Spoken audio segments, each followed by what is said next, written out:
محترم بزرگوں اور دوستوں، رمضان المبارک رحمتوں اور خیر و برکت کا مہینہ ہے۔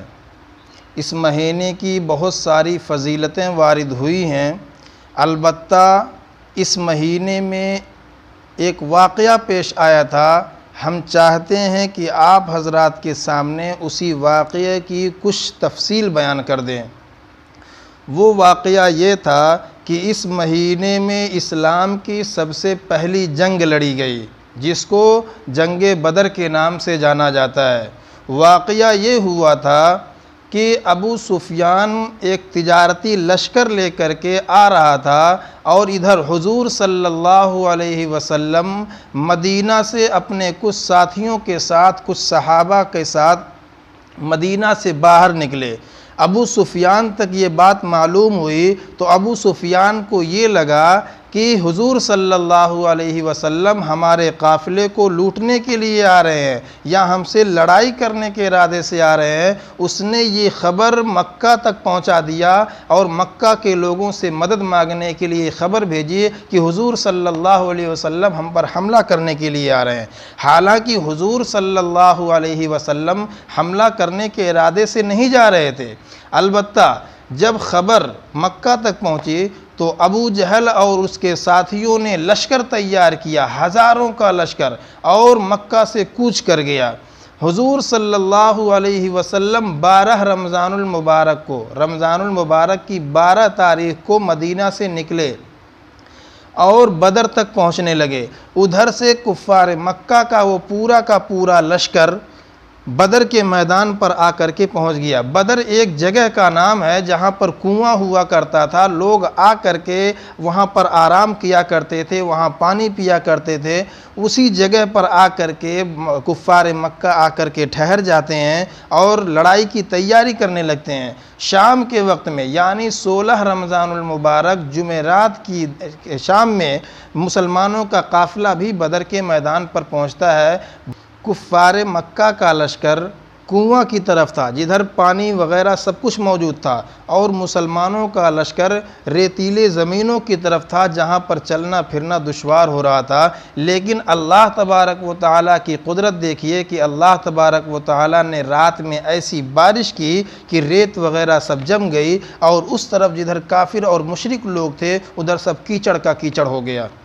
البتہ رات ہوئی، سب لوگ آرام سے سو رہے ہیں، کچھ لوگ اپنی لڑائی کی تیاریوں میں مشغول ہیں۔ البتہ حضور صلی اللہ علیہ وسلم اس رات میں اللہ تبارک و تعالیٰ کو یاد کر رہے ہیں۔ اللہ تبارک و تعالیٰ سے حضور صلی اللہ علیہ وسلم نے دعا کی کہ اے اللہ، یہ اسلام کی پہلی لڑائی ہے، آپ جانتے ہیں کہ مسلمان بہت تھوڑے سے ہیں، اگر کفار ہم پر غالب آ گئے، کفار ہم پر فتح پا گئے تو یاد رکھیے کہ اسلام کا بول بالا نہیں رہ پائے گا، اسلام کے ماننے والے دنیا سے مٹ جائیں گے، آپ کا نام، اللہ کا نام لینے والا کوئی دنیا میں باقی ہی نہیں رہے گا۔ اس لیے اے اللہ ہمیں کفار پر فتح نصیب فرما، مدد فرما۔ میرے دوستو، اللہ تبارک و تعالیٰ کی مدد آئی۔ حضور صلی اللہ علیہ وسلم سے فتح کا، مدد کا وعدہ کیا گیا۔ حضور اکرم صلی اللہ علیہ وسلم نے صبح اٹھ کر کے کچھ جگہوں کی نشاندہی کی کہ یہاں پر یہ کافر مرے گا، یہاں پر یہ کافر مرے گا، اور وہاں پر وہ کافر مرے گا۔ حقیقتاً ایسا ہی ہوا، اس لیے کہ حضور صلی اللہ علیہ وسلم کو وہ منظر دکھلایا گیا تھا۔ حدیث میں آتا ہے کہ جس طریقے سے حضور صلی اللہ علیہ وسلم نے نشاندہی کی تھی، حقیقت میں وہ آدمی وہیں آ کر کے مرا۔ میرے عزیزو، جب دوسرا دن آیا یعنی 17 رمضان المبارک، تو دن میں لڑائیوں کی صف بندی کی جانے لگی۔ کفار کی الگ صف بندی ہو رہی ہے، مسلمانوں کی الگ صف بندی ہو رہی ہے۔ جب لوگوں نے صف بندی کی تو کافروں کی طرف سے سب سے پہلے 3 کافر آگے بڑھے۔ عتبہ، شیبہ، یہ دونوں بھائی تھے، اور تیسرے کا نام تھا ولید جو عتبہ کا بیٹا تھا۔ یہ تینوں کافر آگے بڑھتے ہیں مسلمانوں پر حملہ کرنے کے لیے، اور مسلمانوں کی طرف سے حضور صلی اللہ علیہ وسلم نے حضرت حمزہ رضی اللہ عنہ کو اور حضرت علی رضی اللہ عنہ کو اور حضرت عبیدہ بن جراح رضی اللہ عنہ کو، ان تینوں کو آگے بھیجا۔ اور اللہ کا فضل دیکھیے، اللہ کا کرم دیکھیے کہ تین جو کافر تھے، ولید اور عتبہ شیبہ، وہ تینوں کے تینوں مارے گئے۔ میرے دوستو، ان تینوں کے مرنے کے بعد پھر لڑائی شروع ہوئی، عام لڑائی۔ جب سارے لوگوں میں لڑائیاں شروع ہو گئیں تو نتیجہ یہ نکلا کہ کفار مکہ مسلمانوں کے رعب کو دیکھ کر، جذبہ کو دیکھ کر کے کانپ اٹھے، ڈر گئے۔ ڈر کر کے بہت لوگوں نے اپنا راستہ چھوڑا، پیچھے بھاگے اور بہت سارے لوگ مارے گئے۔ نتیجہ یہ نکلا کہ کفار مکہ کے 70 سردار مارے گئے اور 70 لوگوں کو گرفتار کر لیا گیا، اور اس کے بدلے میں 14 مسلمان شہید ہوئے، صرف 14 مسلمان شہید ہوئے۔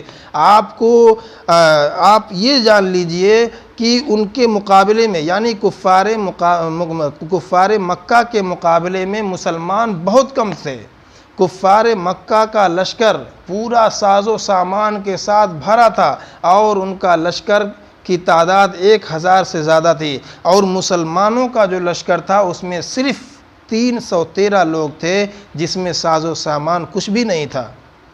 کسی کے پاس تلوار تھی، کسی کے پاس نیزہ تھا، کسی کے پاس لاٹھی ڈنڈا تھا، کسی کے پاس کچھ بھی نہیں تھا۔